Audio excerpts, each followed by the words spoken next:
आएगी। देखिए ट्रेनिंग और टीचिंग में तो अंतर है। हमारे को मुझे पता एक्सपोजर स्कूल का है, ट्रेनिंग का एक्सपीरियंस यहाँ बहुत कम लोगों का होगा। जब तक हम अपने अंदर पूछ के किसी चीज का जवाब नहीं देते सही या गलत, ट्रेनिंग नहीं हो सकती। ट्रेनिंग का मतलब क्या है? मैं बात रखूंगा, वो बात तुरंत आप अपनी सबकॉन्शियस में रखेंगे, वहां से कुछ जवाब आएगा तुरंत आप बाहर लेकर आएंगे, उसमें सही गलत नहीं। जब तक आप अपने मुंह से बोलते नहीं, आपकी सबकॉन्शियस ये भी एडमिट नहीं करती कि वो सही थी कि वो गलत थी। आप क्या बचने की कोशिश कर रहे हैं कि मैं गलत तो नहीं हूं, और किससे बचने की कोशिश कर रहे हैं? इतनी आवाज में तो मुझे ये भी नहीं पता लगेगा यस किसने बोला था, नो किसने बोला था। और किसी ने यस बोला तो मैं उससे तालियां नहीं दूंगा, किसी ने नो बोला तो मैं गालियां नहीं दूंगा। फिर आप एक्चुअली में किससे बच रहे हैं? हम बच रहे होते हैं खुद से। टीचिंग में हमारा काम क्या है? मुद्दे पे बात करो और जाओ। जो ओपन माइंडेड है उसमें से 16 आएगा, जो क्लोज माइंडेड है फेल होगा। बाद में मेरे पास एक पेपर आएगा, मैं कहूँगा तू पास, तू टॉपर, तू सेकंड, तू थर्ड और तू फेलियर, चल निकल यहाँ से, मेरी जॉब खत्म। ट्रेनिंग में हमारी जॉब क्या है? एक व्यक्ति हमें टाइम देता है, अपना विश्वास देता है, कैसे भी करके उसको अपलिफ्ट करो, वो जहाँ था वहाँ से ऊपर लेकर आओ उसको।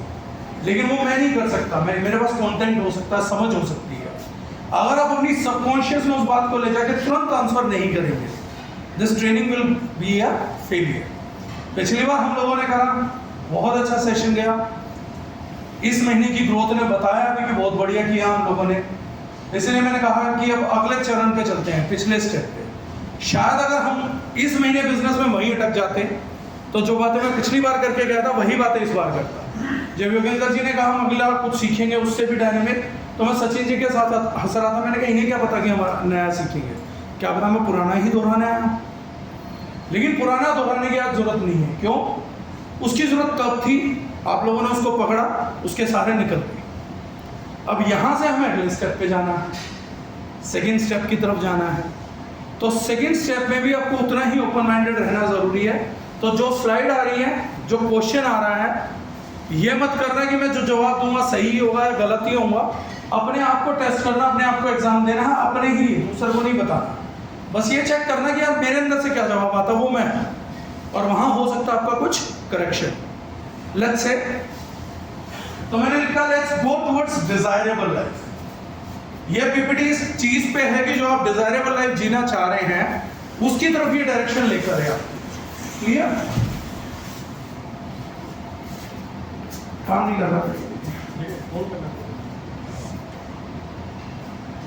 चलो एक प्रश्न है मेरा, why are we in direct selling? आप डायरेक्ट सेलिंग के डिस्ट्रीब्यूटर क्यों बने? यहां से सारा सवाल है। हमारे यहां बैठने की जड़, आपकी पिछले 15 मिनट सुनने की जड़, तालियां बजाने की जड़, अच्छा बुरा महसूस करने की जड़, संडे की जड़, ये सब एक सवाल में है। आखिर हम डायरेक्ट सेलिंग इंडस्ट्री के डिस्ट्रीब्यूटर क्यों? कोई जवाब देगा ईमानदारी से इसका? बहुमुखी विकास के लिए। बहुमुखी विकास के लिए।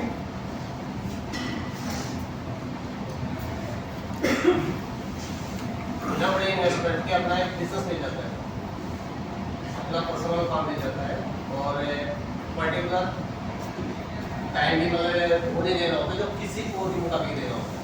पर्टिकुलरली वो टाइम नहीं देना होता जो किसी और के मुताबिक देना होता है। एक बिजनेस सेटअप मिल जाता है, वो कम इन्वेस्टमेंट मिल जाता है। इंडस्ट्री है सर, ये जो रिलेशनशिप बिल्डिंग का काम करती है, इसमें आपस में रिलेशन बहुत अच्छे हो जाते हैं हमारे, और काम भी होता है साथ में।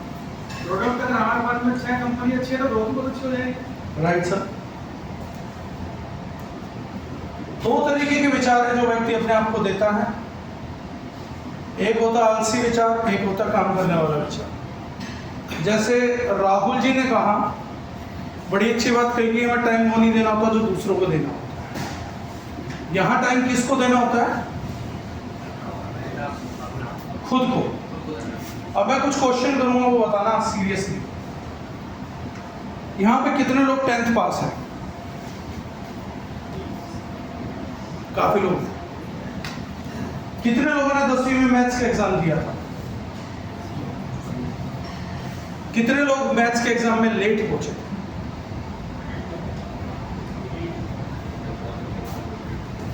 कोई भी नहीं। कितने लोग बिजनेस मीटिंग्स में लेट पहुंचते हैं?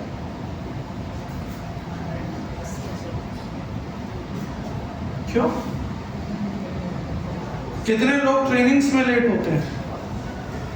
कितने लोग पर्सनल टाइम पे दी गई जो मीटिंग्स हैं उनमें लेट होते हैं? क्यों? किसी दूसरे के लिए देना था। अगर नौकरी में आपका बॉस बोल दे कि मेरे को सुबह 9 बजे गुप्ता के यहाँ खड़ा मिलियो, हमारे को मीटिंग के लिए जाना था, 8:45 बजे खड़े मिलेंगे, लेकिन यही काम जब आपको खुद को बॉस बना के खुद की कंपनी के लिए करना पड़ता है तो हम यहाँ पे 11:15 होते हैं। क्यों?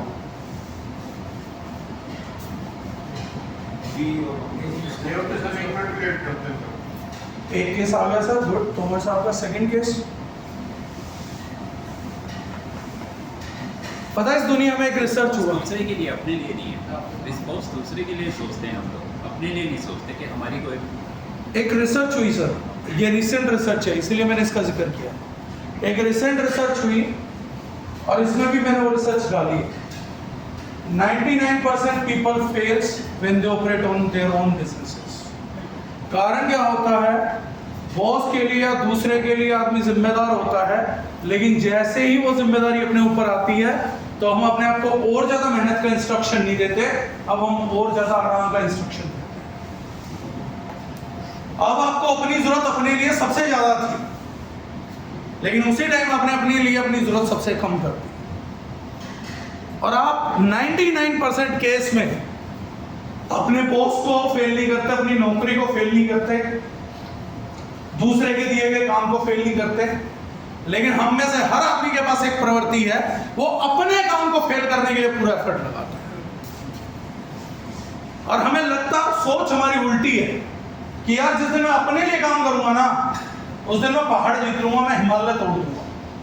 लेकिन हकीकत एकदम विपरीत है। जिस दिन आपको अपने लिए काम करना होता है ना, उसी दिन सबसे ज्यादा ढीले होते हैं। नेटवर्क मार्केटिंग ने बोला था be your own boss. Boss को अगर नौकरियों में पूछोगे लोगों से तो बॉस को हिंदी में वो लोग बोलते हैं जल्लाद। नेटवर्क मार्केटिंग ने कहा अपने जल्लाद स्वयं बनो। लेकिन जो be your own boss Hindi में ट्रांसलेट हुआ ना, किसी महामूर्ख ने बहुत बड़ी मूर्खता करी और हिंदी ट्रांसलेशन गलत कर दी। अपने मालिक स्वयं बनो। फिर हम अपने इतने घटिया मालिक बनते हैं, बोले अपना मालिक मैं खुद हूं क्या? तो बोले हाँ। बोले अभी ये कंपनी चलानी है। बोले बिल्कुल चलेगी। बोले इस कंपनी का पहला रूल क्या है? बोला पहला रूल आज के बाद एम्प्लॉयज के आने जाने का कोई टाइम नहीं, अपनी मर्जी से आएंगे। बोले रूल नंबर 2, एम्प्लॉय का मन हो तो काम करे, मन हो तो काम ना करे। रूल नंबर 3, ये एम्प्लॉय काम भले ही ना करे, लेकिन इसे तनख्वाह पूरी इंडस्ट्री में सबसे ज्यादा मिलनी चाहिए। शुक्र करो भगवान का, तुम सच में कोई कंपनी नहीं चला रहे हो, तुम्हारे अलावा कोई एम्प्लॉय नहीं, वरना उसका घर बन जाता और तुम्हारा बिक जाता। अपना घर भी इसीलिए बेचता आदमी क्योंकि एम्प्लॉय इतना खतरनाक रखा हुआ है। छुट्टी उसको अलाउड है इनफाइनाइट, लेट आना उसको अलाउड है, काम ना करना उसको अलाउड है, माहौल में रिएक्ट ना करना उसको अलाउड है। तनख्वाह मांगने के टाइम पे आदमी हंगामा खड़ा कर देता है। Be your own boss. घटिया मालिक घटिया कर्मचारियों को जन्म देता है, घटिया मालिक घटिया कर्मचारी की जोड़ी घटिया कामों को जन्म देती है, वो घटिया हालतों को जन्म देता है। फिर लोग रोते हैं नेटवर्क मार्केटिंग में हम बर्बाद हो गए। मालिक कैसा था तुम्हारा? बॉस कैसा था जो तुमसे काम करवा रहा था? बॉस तो भगवान था। जब तक मैंने उसके अंदर नेटवर्क मार्केटिंग करी, कसम से जॉब पे 7 बजे उठ के जाना पड़ता था, लेकिन जब तक नेटवर्क मार्केटिंग में मेरा बॉस जिंदा रहा, मजाक है मैंने कभी 12 बजे से पहले उठ के दिया। मैंने महीने में भी 2 दिन काम किया। बॉस बोलता था ये काम करना, फटाक जवाब देता था इस वजह से नहीं हो सकता। फिर बोलता था तो बोलता दुनिया नेगेटिव है, ये ले जवाब। ऐसे कर्मचारी रखोगे तो यही दशा आएगी।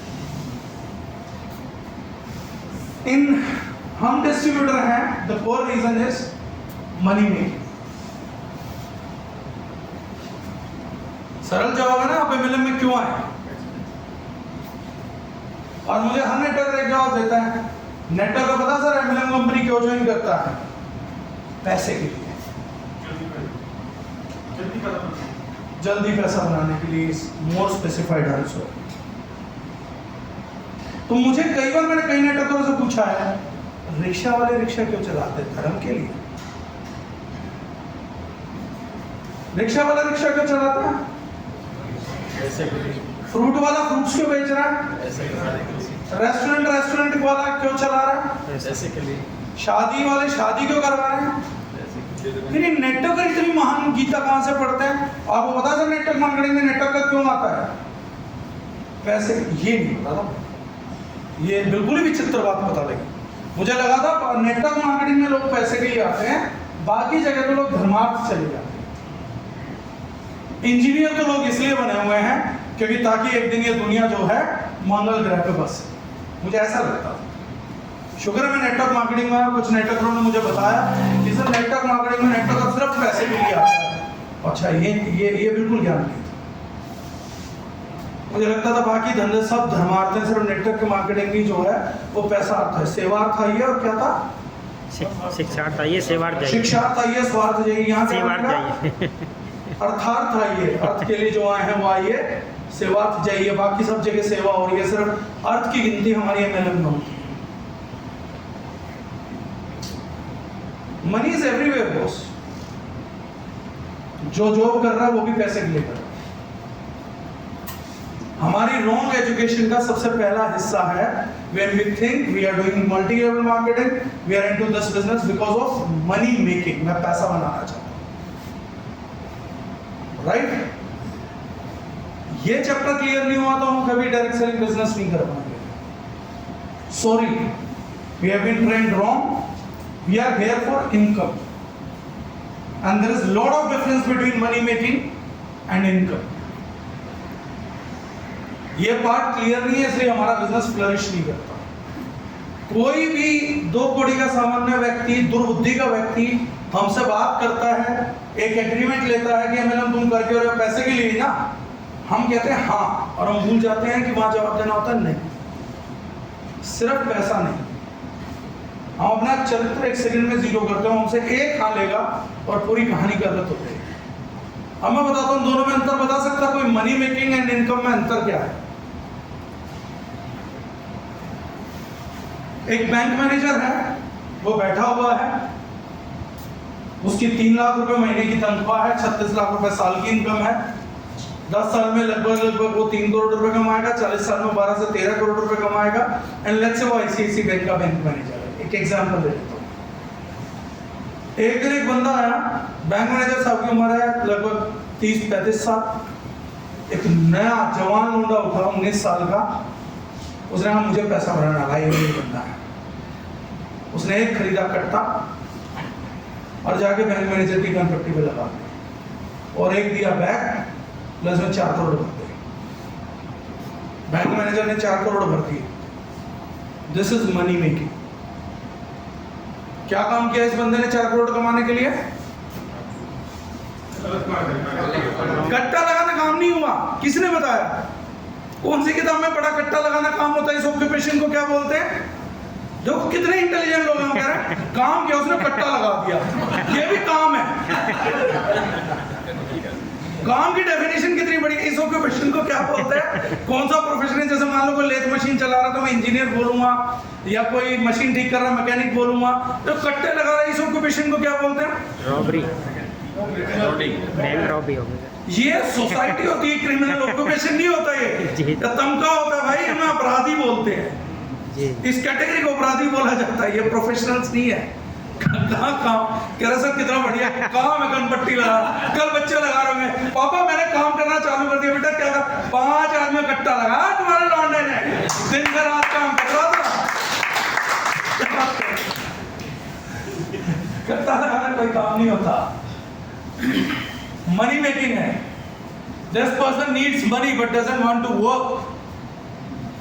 कट्टा उठाता है, जाके लगा देता, 4 करोड़ भर, नहीं तो जान से मार दूंगा। काम ये तब करेगा मारेगा।